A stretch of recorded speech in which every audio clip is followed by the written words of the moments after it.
Hello friends, आपका अपना YouTube channel study future GK में स्वागत है। आज हम लोग जानेंगे लोथल 1957 से 58 ईस्वी। लोथल वर्तमान समय गुजरात के अहमदाबाद जिले के में भोगवा नदी के तट पर स्थित है। अहमदाबाद के भोगवा नदी के तट पर स्थित है। लोथल का उत्खनन काल 1957 से 58 ईस्वी में रंगानाथ राव के निर्देशन में प्रारंभ हुआ था। सिंधु सभ्यता काल में घर के दरवाजे पीछे की तरफ खुलते थे, लेकिन लोथल एक ऐसा जगह है जहां के घर के दरवाजे सड़क की ओर खुलने के प्रमाण मिले हैं। भैया यही है दोस्त। लोथल सिंधु सभ्यता कालीन बंदरगाह था। इसे हम नगर पतन के नाम से भी जानते हैं।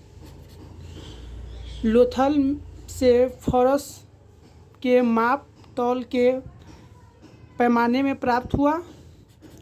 पहले ईरान को फरस कहा जाता था। लोथल से गोदी के प्रमाण मिले हैं। नाव के रुकने वाले स्थान को गोदी कहा गया है। यह पकी हुई ईंट की सहायता से बनी है।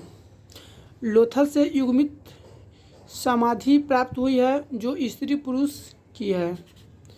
लोथल से चावल के प्रमाण मिले हैं। लोथल से एक चित्र प्राप्त हुई है। उस चित्र में एक वृक्ष के टहनी पर पक्षी बैठी हुई है। वहीं वृक्ष के नीचे एक लोमड़ी खड़ा है। यह चित्र चलाक लोमड़ी की कथा से मेल खाता है। लोथल के बाद हम लोग जानेंगे कालीबंगा। कालीबंगा 1953। कालीबंगा का अर्थ होता है काले रंग की चूड़िया। कालीबंगा वर्तमान समय में राजस्थान के गंगानगर जिले के घाघर नदी के तट पर स्थित है। कालीबंगा का उत्खनन काल 1953 ईस्वी में बीबी लाल एवं बीके थापट के निर्देशन में प्रारंभ हुआ था। कालीबंगा से हल की सहायता से जोते हुए खेत के प्रमाण मिले। ये सब बीबी बाई है। कालीबंगा से अलकृत ईंटें प्राप्त हुई। कालीबंगा से भूकंप आने की प्राचीनतम साक्ष्य प्राप्त हुई है। कालीबाग के बाद हम लोग जानेंगे बनवाली। 1973 से 74 ईस्वी। बनवाली वर्तमान समय में हरियाणा के हिसार जिले में स्थित है।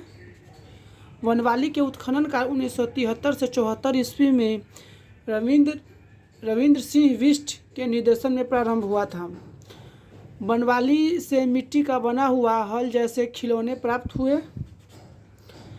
बनवाली की नगर निर्माण योजना शतरंज की बोर्ड की समान थी। बनवाली के बाद हम लोग जानेंगे रोपर 1953 से 56 ईस्वी। रोपर वर्तमान समय पंजाब के रोपर जिले में सतलज नदी के तट पर स्थित है। रोपर का उत्खनन काल 1953 से 56 ईस्वी में यंगदत्त शर्मा के निर्देशन में प्रारंभ हुआ था। रोपर के उत्खनन से तांबे की बनी हुई एक कुल्हाड़ी प्राप्त हुई।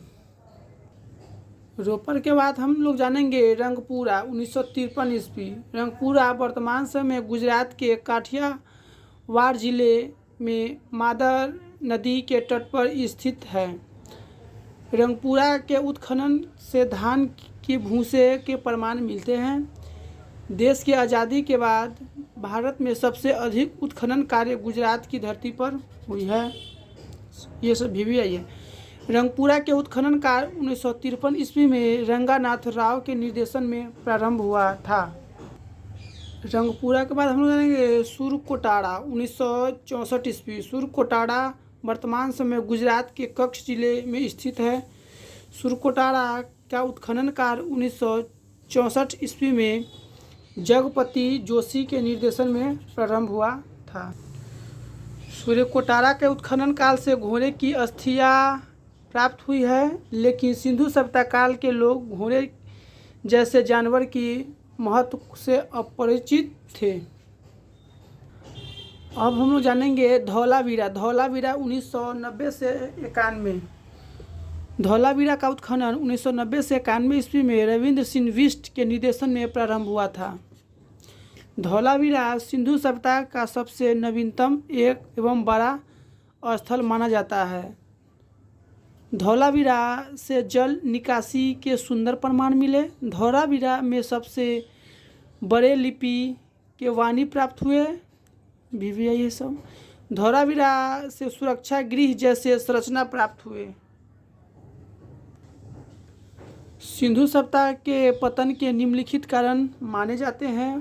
पहला हो गया विदेशी आक्रमण, दूसरा हो गया जलवायु परिवर्तन, तीसरा हो गया जलधारा में परिवर्तन, चौथा बाढ़, पांचवा प्रशासनिक कमजोरी, छठा अग्निकांड, सातवां आर्थिक पतन। थैंक यू दोस्तों, चैनल को लाइक, सब्सक्राइब और शेयर करते रहें। Thank you.